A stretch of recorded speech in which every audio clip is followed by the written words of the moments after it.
Back in 1994, Core Design started a franchise called Tomb Raider. This brilliant guy right here, Toby Garr, came up with the idea to finally make a lead female protagonist in a video game.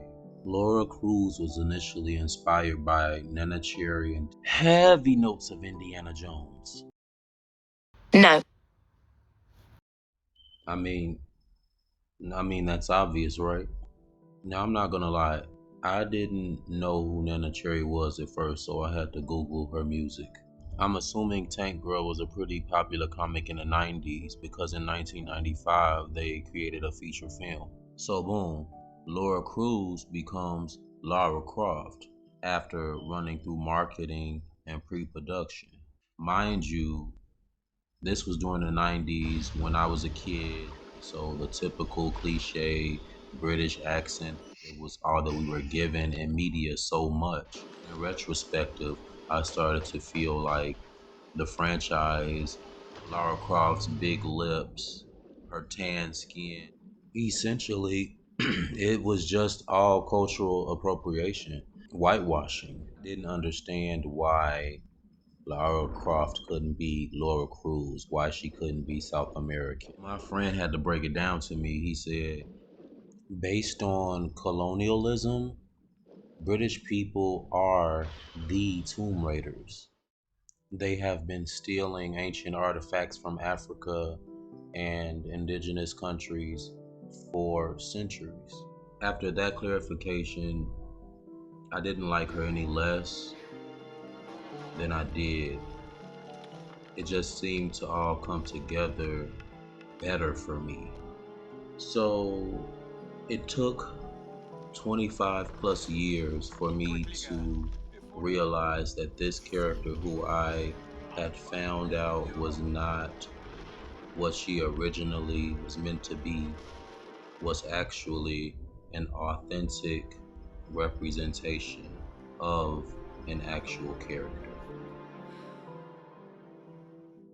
By year 2000, Core had completely exhausted its staff with annual Tomb Raider releases since 1994.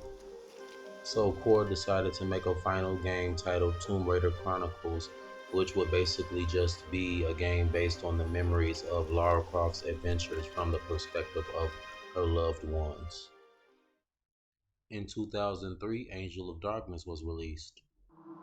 You have unique strengths, Lara. Learn to trust them. There is a great darkness ahead of you, Lara. Where are you? Where I have always been.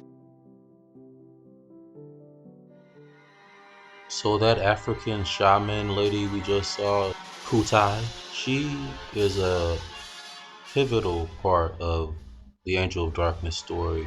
Her name means some kind of Nigerian extinct language. For some odd reason, they decided to completely omit her from the story in Tomb Raider 6. Angel of Darkness picks up where Tomb Raider 4 left off. Lara Croft has survived, she's gotten back into society, but when she goes to meet Von Croy to talk to him about what happened in Egypt, yeah, he basically ends up dead some kind of way. Nobody knows who's killing these people in Paris, nobody knows what's going on. Now, this particular storyline was supposed to be a three-part series. As bad as the controls were and as buggy as the game was, fans were actually invested in this storyline. The script was so complex and intricate. Oh yeah, and the graphics were top tier for PS2. Not to mention that ending.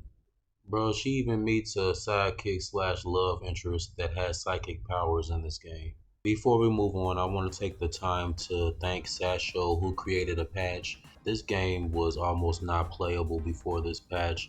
There are a few updates, official updates, but Sasho actually has a patch that he created that allows Lara to do a 360 turn and just move around like a normal PlayStation 2 character.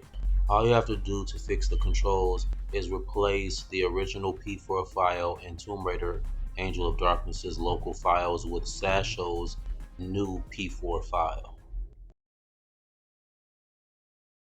You'd be amazed how persuasive I can be, even with dangerous men. Crystal Dynamics would pick up the franchise in 2006, kicking it off with Legend, followed by Anniversary, and then Underworld. Legend was very action heavy with minimal puzzle solving. Anniversary consisted of much more puzzle solving since it was actually a remake of the Tomb Raider 1 game. Underworld was basically just a combination of the two. In 2013, Square Enix acquired the Tomb Raider brand and rebooted the franchise for the second time. This vision of Lara Croft was much younger and actually hadn't experienced her first tomb or adventure. She was lost, alone, confused, and unsure. Over the course of the next two games, Rise of the Tomb Raider and Shadow of the Tomb Raider, we will witness Lara become more adept in artifact expertise, combat, and exploration.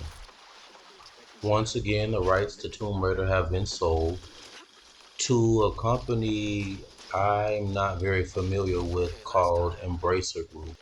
I don't know if anybody has ever heard of this company. Before the rights were sold, Square Enix talked about unifying the timelines. At some point, we all realized that there were different timelines in Tomb Raider.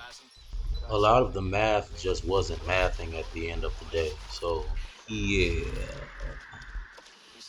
Honestly, I feel like this is a cow that they have completely milked dry. They need to go out with a bang.